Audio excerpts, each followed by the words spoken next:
जल्दी कितना जोश है, फुल जोश, फुल एकदम। देखें, टेस्ट करें, दोनों हाथ ऊपर उठाओ। रुको रुको रुको रुको, बचा तो नहीं। अरे भाई मोबाइल बाद में देख लियो यार, मोबाइल बाद में देख लेना ना। हाथ ऊपर उठा ले, आज आज आज धनतेरस, उठा ले उठा ले उठा ले, मुट्ठी बांध दो जोर से, बोलो मेरे साथ, वंदे मातरम, वंदे मातरम, वंदे मातरम, मातरम, वंदे मातरम। बहुत बहुत जोश, क्या बात है, पक्का जीतेंगे, 100% जीतेंगे। इसी जोश के साथ युद्ध के मैदान में कूदेंगे और जीत के निकलेंगे। भारत के यशस्वी प्रधानमंत्री नरेंद्र मोदी जी के नेतृत्व में राजस्थान में एक बार फिर कमल खिलाएंगे। ये बात 170, मिशन 170। मंचासीन भाजपा प्रदेश के अध्यक्ष, उपस्थित सांसद वृंद, उपस्थित मेरे सभी वरिष्ठ नेतृत्व, आप सबको मैं बहुत सम्मान के साथ प्रणाम करता हूं। मेरे सभी कार्यकर्ता भाइयों और बहनों, आप सबको मैं नमन करता हूं। जो जन्मभूमि का गौरव है, जो स्नेह है, जो प्यार है, वो आप सबके भावनाओं से स्पष्ट तौर पे झलक रहा है। उस सब के लिए आप सबको मैं बहुत बहुत धन्यवाद देता हूं। आज इस पवित्र धनतेरस के दिन माननीय प्रधानमंत्री जी ने एक ऐसा अभूतपूर्व काम किया है जो हिंदुस्तान के इतिहास में आज तक कभी नहीं हुआ। एक दिन में केंद्र सरकार के सभी विभागों में से एक साथ 75,000 रोजगार देना, एक साथ 75,000 अपॉइंटमेंट नियुक्ति लेटर देना, ऐसा इतिहास में आज तक कभी नहीं हुआ।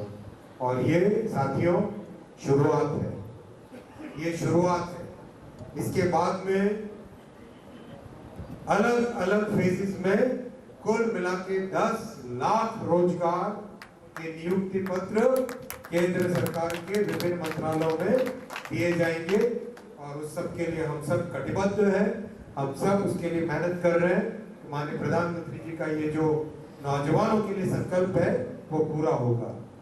ये केंद्र सरकार की नियुक्तियों की बात है। इसके अलावा हमारे प्रतिपक्षी बोलते हैं कि आपने 8 साल में क्या किया। मैं बताना चाहूंगा और आप सब ये जानकारी में रखें अपने, एक सेक्टर अगर उठा के देखें, एक सेक्टर उठा के देखें, हर एक सेक्टर में 8 साल के जो विकास के कार्यक्रम है उससे अभूतपूर्व रोजगार पैदा हुआ। आज से 8 साल पहले अगर विश्व के देशों की तुलना करें हम, कहां होती थी हमारी संख्या? 10वें नंबर पे। अरे भाई 125 करोड़ 125 करोड़ का देशवासियों का ये देश, जिसने एक बड़े योद्धा दिए, एक बड़े ज्ञानी दिए, विद्वान दिए, दानवीर दिए, ऐसा देश 10वें स्थान पे था। ये मोदी जी के काम का परिणाम है। 10वें से 9वें हुए, 9वें से 8वें हुए, रूस को पीछे छोड़ा, फ्रांस को पीछे छोड़ा, स्पेन को पीछे छोड़ा, ब्राजील को पीछे छोड़ा, और जिन्होंने हमारे ऊपर राज किया था उस इंग्लैंड को भी पीछे छोड़ के आज हम 5वें स्थान पे पहुंचे हैं। और जिस तरीके से काम किया जा रहा है, अगले 6 सालों के अंदर अंदर भारत, हिंदुस्तान, ये पवित्र माटी, ये वीरों की भूमि, ये ऋषियों की तपोभूमि विश्व में टॉप 3 में स्थान ग्रहण करने वाली है। कोई नहीं रोक सकता, कोई नहीं रोक सकता हमको। कितना प्रतिपक्ष उल्टी सीधी बातें करे, कितनी भी कोशिशें करे, हिला नहीं सकते कमल के फूल को, मुरझा नहीं सकते दीपक को, बुझा नहीं सकते कमल को, बुझा नहीं सकते कितनी कोशिश कर ले। ये हमारे कार्यकर्ताओं का गौरव है, ये हमारे कार्यकर्ताओं का, आप जो मेरे साथ बैठे हो, ये आपका श्रेय है, ये आपके सांसद और विधायक प्रतिनिधियों का श्रेय है। हम लोग आपके सेवक हैं, सेवा की भावना से काम करेंगे और मिलके एक ऐसे भारत का निर्माण करेंगे युग युग तक, युग युग तक। जब भी इतिहास लिखा जाएगा उस इतिहास में सबसे पहले याद किया जाएगा कमल के फूल को, याद किया जाएगा भारतीय जनता पार्टी के काम को, याद किया जाएगा हर एक कार्यकर्ता के संघर्ष को, हर एक कार्यकर्ता के बलिदान को। साथियों, मैं तो एक बहुत साधारण कार्यकर्ता हूँ, छोटे से घर में जन्म लिया, छोटे से गांव से बड़े कष्ट के साथ, जो भी आज ईश्वर का आशीर्वाद है, मोदी जी का आशीर्वाद है कि उन्होंने एक बड़ी जिम्मेदारी दी है। जब मैं जिले में सेवा करता था कलेक्टर के हिसाब से, तब भी मुझे आधे लोग भाई बोलते थे, कोई सर नहीं बोलता था, आधे से ज्यादा लोग अश्विनी भाई बोलते थे। तो मैं आपसे यही निवेदन करूंगा, कोई मुझे माननीय मंत्री के संबोधन से नहीं कहे, अश्विनी भाई के नाम से ही बुलाए। उसी में मुझे प्यार मिलेगा, उसी में मुझे स्नेह मिलेगा। रेलवे हो, डाक विभाग हो, टेलीकॉम विभाग हो, अभी आपके सामने आंकड़े रखे, फिर एक छोटे से तरीके से दोहरा देता हूं, लेकिन उद्देश्य ये है, ये तीनों विभाग आपके विभाग, इस तीनों विभाग के मंत्री आप सब हो। इन तीनों विभाग का जो काम हो, आप खुले दिल से मेरे पास आपके सांसदों के माध्यम से, प्रदेश कार्यालय के माध्यम से, आपके विधायकों के माध्यम से, संगठन के माध्यम से, संघ के माध्यम से, किसी भी माध्यम से मेरे पास पहुंचाएं। यथासंभव मैं कोशिश करूंगा, सब कुछ करना प्राय संभव नहीं हो पाता है, लेकिन जितना संभव हो सकेगा उतना मैं जरूर आपकी सेवा में लगूंगा। ये मेरा आपसे वादा है। मैं अब माननीय सांसद महोदय से रिक्वेस्ट कर रहा था, बोरा साहब आप इतना काम तो करवा लेते हो, घेवर नहीं खिलाते। जयपुर में आए, घेवर नहीं खाया, किस बात क्या है? हाँ काम करवा लेते हैं। आज 717 करोड़ के स्टेशन ले लिए, 400 करोड़ का आपने खाते का ले लिया। राजस्थान के प्रदेश अध्यक्ष जी से भी उलाहना रखता हूँ मैं, 7,000 करोड़ के आपने प्रोजेक्ट ले लिए, 7,500 करोड़ के एकदम खाली आप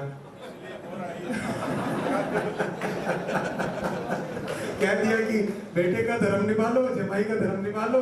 अरे भाई आप भी तो अपना धर्म निभाओ। फिर अच्छे से स्वागत संस्कार तो होता है जमाई का, क्या स्वागत संस्कार? मैं जस्ट आपसे आपके ब्याज भी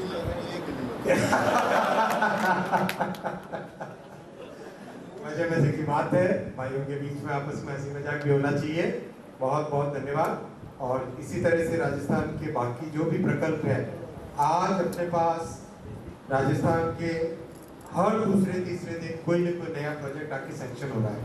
कहीं पुलिया हो, कहीं अंडरपास हो, कहीं पे डबलिंग का काम हो, कहीं पे बिजली का काम हो। टोटल 57,000 करोड़ के प्रोजेक्ट, 57,000 करोड़ के प्रोजेक्ट रेलवे के राजस्थान के लिए सैंक्शन है और रिकॉर्ड एलोकेशन है। कांग्रेस की सरकारों ने मात्र 700-750 करोड़ रुपए देते थे साल के। इतना बड़ा राज्य, इतना बड़ा प्रदेश, इतना इंपॉर्टेंट प्रदेश, सीमा से जुड़ा हुआ, 750 करोड़, ऊंट के मुंह में जीरा भी नहीं। इस तरह से काम, ये हाल था राजस्थान के प्रति। मोदी जी ने कहा 750 कांग्रेस देती थी, कहा मोदी जी ने दिया है 7,565 करोड़, यानी 10 गुने। और अब हमारी जिम्मेदारी है, आपकी हमारी सबकी मिलके, कि जल्दी से जल्दी उन कामों को तेजी से आगे बढ़ाएं जमीन का अधिग्रहण हो, कुछ भी काम हो, रास्ते में रुकावट आए, एक साथ मिलकर काम करें। वैसे ही टेलीकॉम की सुविधा के लिए, संचार की सुविधा के लिए कुल मिला के 7100 गांव के लिए मोदी जी ने सैंक्शन किए टोटल अंदाजन 6000 करोड़ रुपए, 6000 करोड़ रुपए। अभी उसका टेंडर चल रहा है, टेंडर में जो एग्जैक्ट अमाउंट आएगा उससे पता चलेगा, लेकिन करीब करीब 6000 करोड़ का सैंक्शन किया है टावर्स के लिए। आज खुशखबरी की बात है, राजस्थान में भी महाप्रभु श्रीनाथ जी के स्थान से 5G की घंटी बजने लगी है और अगली दिवाली तक, आगामी महीनों में करीब करीब हर कस्बे तक 5G की सेवा पहुंच जाएगी। और जल्दी ही आप देखेंगे BSNL का भी एकदम ट्रांसफॉर्मेशन होगा, एकदम परिवर्तन होगा। BSNL के लिए मोदी जी ने 1,64,000 करोड़ का पैकेज दिया है, 1,64,000 का। लोग कहते थे क्या BSNL की हालत कैसी है। अब देखेंगे 1.5 साल के अंदर, आगामी 2 साल के अंदर BSNL मजबूत संस्था की तरह खड़े होगा और हर एक ग्रामीण क्षेत्र में BSNL की 4G और 5G की व्यवस्था दिखेगी। इन्हीं भावना के साथ काम करेंगे। स्टेशन का काम और भी जितने भी काम हो सब आपके सामने रखेंगे और अपना स्नेह बरसाते रहें और जो सहयोग हो पड़ेगा जरूर करेंगे। बहुत बहुत धन्यवाद आपके इस बहुत अच्छे स्वागत के लिए, बहुत धन्यवाद। सबसे पहले आप सबको धनतेरस की, दीपावली की बहुत बहुत शुभकामनाएं। इस पवित्र अवसर पर आज माननीय प्रधानमंत्री श्री नरेंद्र मोदी जी ने देश में 50 स्थानों पर 75,226 नौजवानों को अपॉइंटमेंट लेटर, रोजगार के नियुक्ति पत्र सौंपे हैं। धनतेरस के इस पवित्र अवसर पर इतना बड़ा उपहार इतने सारे परिवारों में माननीय प्रधानमंत्री जी का मैं हृदय से आभार व्यक्त करता हूं। आज इसी अवसर पर जयपुर आने का भी मौका मिला। जयपुर के लिए, राजस्थान के लिए, विशेषकर रेलवे में और टेलीकॉम में किस तरह से विभिन्न प्रकार के डेवलपमेंट्स हुए हैं, 2 मिनट उस पर लूँगा। देखिए, आज से 10 साल पहले तक हर साल ज़्यादा से ज़्यादा राजस्थान जैसे बड़े प्रदेश के लिए 750 करोड़ रेलवे के लिए आवंटित होते थे। इतने बड़े प्रदेश के लिए 750 करोड़ से क्या होता है, इसीलिए सारी ज़्यादातर परियोजनाएं अटकी रहती थी, वर्षों वर्षों तक काम नहीं होता था। मोदी जी ने आके इमीडिएटली इसको डबल किया, फिर 3 गुना किया और इस साल राजस्थान के लिए रिकॉर्ड 7,565 करोड़ रुपए का आवंटन किया है। राजस्थान के लिए डेली नए नए प्रोजेक्ट सैंक्शन हो रहे हैं। आज की तारीख में राजस्थान राज्य के लिए 57,000 करोड़ रुपए के रेलवे के प्रकल्प सैंक्शन हो चुके हैं और अब काम में इतनी तेजी आई है कि इस साल आप देखेंगे करीब करीब 12 किलोमीटर प्रतिदिन के हिसाब से नए प्रकल्प बन रहे हैं। और भी मान्यवर सांसद महोदय ने पार्टी की तरफ से कई समाज सेवा के साथियों ने और भी कई विषय मेरे सामने रखे हैं। कई जगह अंडरपास के काम है, कई जगह फ्लाईओवर के काम है, कहीं पे गेट के काम है, कुछ जगह पे ठहराव के काम है। उन सब को आज मैंने पार्टी कार्यालय में बैठ के अभी सुना है और जल्दी से जल्दी उनका समाधान भी करेंगे। साथ ही साथ टेलीकॉम के विषय में राजस्थान के लिए कुल मिला के 7,100 गाँवों के लिए टोटल करीब 5,500 नए टावर स्वीकृत हुए हैं। 5,500 नए टावर, जिसका मूल्य करीब 6,900 करोड़ के नए टावर राजस्थान के लिए मंजूर हुए हैं। और बहुत जल्दी आप देखेंगे कनेक्टिविटी में कहीं पे कोई एकदम सीमलेस कनेक्टिविटी रहेगी।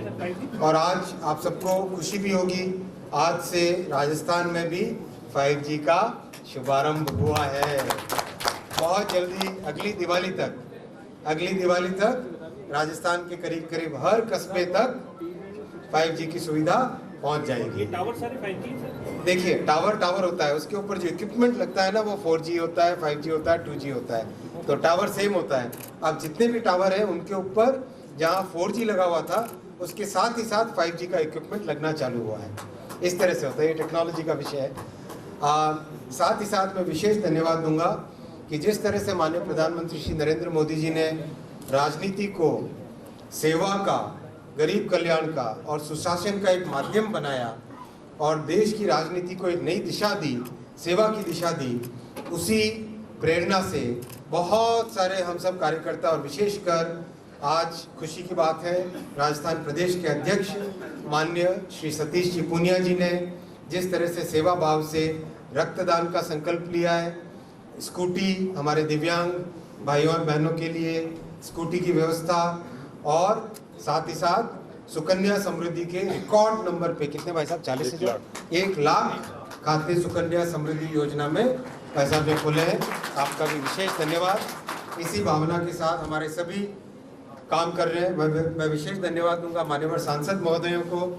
आप लोगों ने अपने अपने क्षेत्र के लिए इतना काम किया है कि मैं जैसे जयपुर के सांसद महोदय, जयपुर ग्रामीण के सांसद महोदय, हमारे डॉक्टर राजौरिया साहब, हर कोई इतना काम किया है, हर मतलब पल पल पे मंत्रियों को सोने नहीं देते आप मेहनत करते हैं और खूब अपने क्षेत्र के विषय को ढंग से उठाते हैं। आप सबका बहुत बहुत धन्यवाद। सर, राजस्थान के पॉलिटिकल सिनेरियो जो चल रहा है उसके ऊपर भी कुछ बोलेंगे क्या? मैं एक और विशेष विषय आपके सामने रखना चाहूँगा। भारत में किस तरह से वर्ल्ड क्लास रेलवे फैसिलिटीज़ हो, उसमें 2 मुख्य बातें हैं। एक है स्टेशन, दूसरा है ट्रेन। राजस्थान में 8 स्टेशनों का प्रथम चरण में वर्ल्ड क्लास करने के लिए काम कंप्लीट होके उसका टेंडर अवार्ड हो गया है और काम चालू हो गया फिजिकल वर्क। उसके बाद में करीब 7 और स्टेशन का मास्टर प्लान तैयार हो रहा है। लिस्ट है, देना जरा list. Kota, Gandhinagar Jaipur, Jaipur station, Udaipur, Jaisalmer, Jodhpur, Barmer, Bikaner, Ajmer, Abu Road, Pali Marwar और एक एक करके ऐड होते जा रहे हैं। डेली करीब हर हफ्ते ऐड होते जा रहे हैं। तो इन सब स्टेशंस का वर्ल्ड क्लास स्टेशन बनाने का जो प्रधानमंत्री जी का अभियान है, इस अभियान में सब स्टेशंस को वर्ल्ड क्लास बनाया जाएगा और अच्छा खासा इन्वेस्टमेंट हो रहा है। जैसे जयपुर स्टेशन पे 717 करोड़ का इन्वेस्टमेंट हो रहा है। 717 करोड़ का इन्वेस्टमेंट हो रहा है जयपुर स्टेशन पे। जयपुर गांधीनगर पे 211 करोड़ का इन्वेस्टमेंट हो रहा है। इसी तरह से करीब हर एक स्टेशन पे, उदयपुर पे 354 करोड़। कुल मिला के राजस्थान में अब तक जो अप्रूव हुए हैं, जिनका टेंडर हो गया है, जिनका टेंडर हो चुका है, वैसे स्टेशन पे 2295 करोड़ रुपए के ऑलरेडी स्टेशंस के सैंक्शन हो गए। और सबके लिए जो इंतजार का विषय है वो है वंदे भारत ट्रेन। आप लोगों ने, बहुत लोगों ने, कितने लोगों ने वीडियो देखा है? देखा आपने? और किसी ने देखा है यहाँ पे? नहीं तो आज यूट्यूब पे जरूर देखना। वर्ल्ड क्लास ट्रेन, आप उस गाड़ी में बैठेंगे, बिल्कुल कहीं कोई जर्क्स नहीं, कोई नॉइज नहीं, एकदम कंफर्टेबल नई गाड़ी और पूरी तरह से हिंदुस्तान में विकसित, पूरी तरह से हिंदुस्तान में डेवलप। उसको आत्मनिर्भर भारत की एक बहुत बड़ी मिसाल। उसका टेस्टिंग कंप्लीट हुआ, अब प्रोडक्शन में आई, अब तेज़ी से उसका प्रोडक्शन रैंप अप हो रहा है और बहुत जल्दी जयपुर में अपने ओवरहेड जो लाइन होती है, वो बिजली की जो तार है, राजस्थान के क्षेत्र में करीब बाकी देश में जहाँ अगर ये लेवल है तो यहाँ पे बिजली के तार ऊंचे होते हैं, तो उसका एक मॉडिफिकेशन कर रहे हैं और आने वाले दिनों में मोस्ट प्रोबेबली फरवरी मार्च के आसपास तक जयपुर में भी वंदे भारत की सेवा उपलब्ध होगी। प्रधानमंत्री ने आज रोजगार की जो अपॉइंटमेंट दी है, लेकिन राजस्थान के मुख्यमंत्री कहते हैं कि 8 साल बाद में बेरोजगारों की आ रही है और जो योजनाएं लाए वो भी कुछ ज्यादा कमाल नहीं। 2 करोड़। देखो, जो लोग सिर्फ बातें करते थे वो बातें ही कर रहे हैं। आज हम लोग काम करने वाले लोग हैं, काम कर रहे हैं। अगर आप 8 साल का आंकड़ा उठा के देखोगे, आपको एक सेक्टर में, मैं आपको 25 सेक्टर के बारे में बता सकता हूँ। 2 सेक्टर का स्पेसिफिक एग्जांपल देता हूँ। आज से 8 साल पहले भारत में इलेक्ट्रॉनिक्स मैन्युफैक्चरिंग, यानी जो मोबाइल फ़ोन आप लोगों ने हाथ में ले रखे हैं, mobile manufacturing, electronics manufacturing, laptop, computer, इन सब की मैन्युफैक्चरिंग ज़ीरो थी, प्रैक्टिकली ज़ीरो थी। कोई रोजगार नहीं था, मैन्युफैक्चरिंग ही नहीं, रोजगार क्या होगा। आज इलेक्ट्रॉनिक्स मैन्युफैक्चरिंग 6 लाख करोड़ के बिजनेस है और इसमें इतनी बड़ी इंडस्ट्री है और इसमें आज की तारीख में 25 लाख लोग रोजगार में, 25 लाख। तो पिछले 8 वर्षों की जर्नी है ये, और जिस तेजी से ये सेक्टर को बढ़ावा मिल रहा है उस हिसाब से आगामी 4 वर्षों में ये 25 लाख बढ़ के 1 करोड़ होगा। आईटी सेक्टर अब से 8 साल पहले कुल मिला के 35 लाख 3 लाख 20 हजार के 32 लाख के आसपास रोजगार होता था। आज आईटी सेक्टर में 55 लाख का रोजगार है, यानी करीब 22 लाख रोजगार आईटी सेक्टर में जुड़ा है। हाई क्वालिटी रोजगार है, बहुत अच्छा रोजगार है। डिफेंस सेक्टर, डिफेंस मैन्युफैक्चरिंग होती ही नहीं थी भारत में। डिफेंस का सारा इक्विपमेंट विदेशों से इंपोर्ट होकर भारत में आता था। आज कम से कम 800 आइटम ऐसे हैं जिसकी मैन्युफैक्चरिंग भारत में हो रही है और करीब 7 लाख रोजगार डिफेंस मैन्युफैक्चरिंग में है। ये 8 वर्षों की जर्नी है। फार्मास्यूटिकल सेक्टर ले लो, मेडिसिन सेक्टर ले लो, टूरिज्म सेक्टर ले लो, इंफ्रास्ट्रक्चर सेक्टर ले लो, किसी भी सेक्टर को आप उठा के देखिए, इलेक्ट्रिकल इक्विपमेंट सेक्टर ले लो, हर एक में जो मेक इन इंडिया का काम हुआ है, मेक इन इंडिया के कारण दुनिया भर से फैक्ट्रियां भारत में शिफ्ट हुई है। राजस्थान में भी बहुत सारी शिफ्ट हुई है, इसका श्रेय चाहे कोई भी ले, लेकिन ये सारा का सारा काम मेक इन इंडिया के कारण है, उन पॉलिसीज के कारण है जिसके कारण ये सारा इन्वेस्टमेंट भारत में आ रहा है, राजस्थान में भी आ रहा है। तो ये सारा रोजगार इन पॉलिसीज के कारण है। जो बातें करते हैं उनको बातें करते रहने दीजिए, बहुत जल्दी उनको भी जवाब मिल जाएगा। चुनाव आ रहे हैं नजदीक। महंगाई, मंदी और बेरोजगारी क्यों बढ़ रही है? आप देखो दुनिया में जैसी आज परिस्थितियां हैं, मैं किसी देश का नाम नहीं लूंगा, लेकिन विश्व की सबसे बड़ी अर्थव्यवस्थाओं में से 2-3 अगर हम उठाएं, वहां पे पेट्रोल के दाम, डीजल के दाम पुराने समय से, यानी 1.5 साल पहले के समय से कम 2 गुने हुए हैं, कम से कम 2 गुने हुए हैं। ये मोदी जी का धन्यवाद है कि इतनी विपरीत परिस्थितियों के बावजूद भारत ने अपनी जनता पर बिल्कुल भी कहीं बोझ नहीं बढ़ने दिया। फर्टिलाइजर पर 1,22,000 करोड़ की सब्सिडी दी है, फर्टिलाइजर पर 1,22,000 करोड़ की सब्सिडी दी है। सारा फर्टिलाइजर रशिया से, यूक्रेन से आता था, लेकिन वहां की परिस्थितियों के कारण नहीं आ पा रहा है। तो प्राइस, इंटरनेशनल प्राइस यहाँ आ गए, लेकिन भारत के किसान को मोदी जी ने एक भी तकलीफ नहीं होने दी और बिल्कुल प्राइस को समतल रख के सबके लिए एक बहुत बड़ी सुविधा की है। हर तरह से किसी भी क्षेत्र में, आप तो सब पढ़े लिखे हैं, इंटेलेक्चुअल हैं, समझते हैं, यूट्यूब पे जाइए, इंटरनेट पे जाइए, देखिए पेट्रोल के प्राइस दूसरे देशों में कितने बढ़े हैं, डीजल के प्राइस कितने बढ़े हैं और किस तरह से मोदी जी ने कंट्रोल में करके रखा है। इतनी विपरीत परिस्थितियों के बावजूद अगर हम सक्षम है, इसीलिए IMF, इंटरनेशनल मॉनेटरी फंड, जो कि दुनिया की फाइनेंस की सबसे बड़ी बॉडी है, उसने कहा है कि जब सारी दुनिया में अंधकार है तब उसमें एक जो दीप जला हुआ है वो है भारत का दीप। कोविड के टाइम में बहुत सारी कैटेगरी रेलवे में आरक्षण मिलता था, कैटेगरी जो है उसमें आरक्षण जो था, आरक्षण के साथ ही जो रेट कम लगती थी टिकटों की, कंसेशन मैं आपको बताता हूँ। आज की तारीख में जो भी रेलवे का यात्री है, जो भी, आप सब, आपके पीछे बैठे हैं वो लोग, जो दूसरे सभी यात्री, प्रत्येक यात्री को आज की तारीख में 55% का कंसेशन मिल रहा है। टोटल कंसेशन की वैल्यू मैं निकालूं आपको, 62,000 करोड़ का कंसेशन पिछले साल दिया गया है। टोटल कंसेशन 62,000 करोड़ का पिछले साल दिया है, यानी 100 रुपये अगर टिकट की लागत है, उसकी जगह टिकट का किराया रेलवे केवल 42 रुपये ले रहा है, केवल 42 रुपये ले रहा है। 100 रुपये के टिकट को केवल 42 रुपये में दे रहा है, क्योंकि रेलवे का सोशल ऑब्लिगेशन है। रेलवे सोशल ऑब्लिगेशन को ज़्यादा ध्यान में रखती है, कॉमर्शियल इंटरेस्ट को पीछे रखती है। पहले नहीं दे रहे, पहले भी ये किए 62,000 करोड़ था। आप पूरे सिस्टम को देखो, आप केवल अगर उस 62,000 के ऊपर और कितनी सब्सिडी, केवल उसको मत देखो, टोटल सब्सिडी को देखो। और अब इतनी सब्सिडी के बावजूद हर तरह की फैसिलिटी बढ़ाना, नए जमाने की ट्रेन्स लेके आना, स्टेशंस का इतना डेवलपमेंट करना, ये सब के सब रेलवे में एक बहुत बड़ा परिवर्तनकारी कदम है। सर एक सवाल पूछूंगी, जो ट्रेन चला रहे हैं रेल पायलट, उनके ऊपर बड़ा अत्याचार किया जा रहा है अफसरों के द्वारा।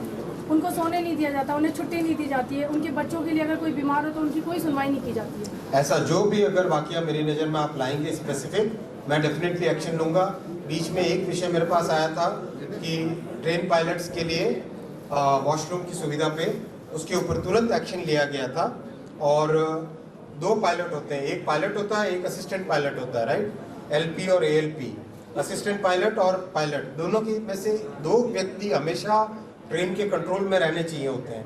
इसी हिसाब से ट्रेन की व्यवस्था सारी ऑपरेशन की गई है। सुनिए तो मेरी बात सुनिए, पायलट्स के बहुत ही सोचे समझे तरीके से यूनियन के साथ बातचीत करने के बाद में उसी हिसाब से काम के घंटे डिसाइडेड हैं और उसी हिसाब से काम चल रहा है।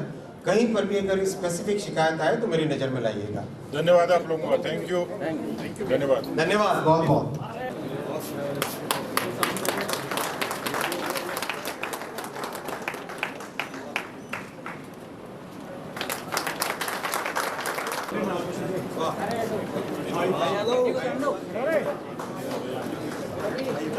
नीचे हो जाओ।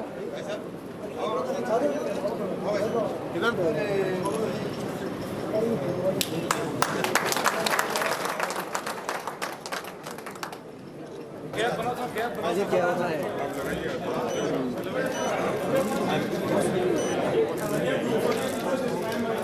तो छाव में आए, फोटो नहीं छाया में आ जाओ, फोटो छाया में करो।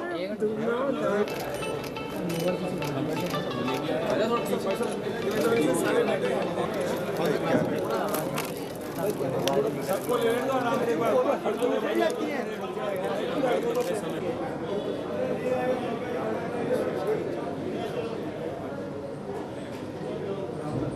अपन लोगों को यही खड़े रहना है जब वो अतिथि अंदर आ जाए।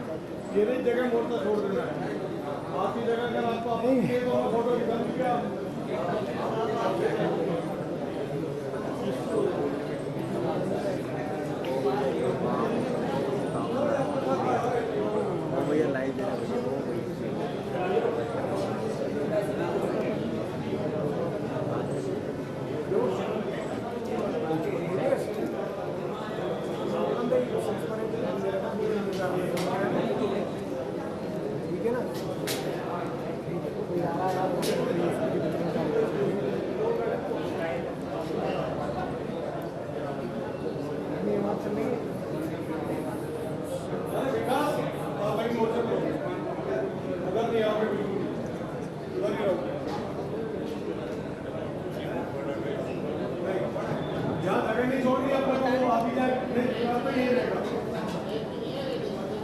नहीं, अपने को भी जगह नहीं छोड़नी। और जब वो यहाँ से फ्री हो जाए तो उनको इधर से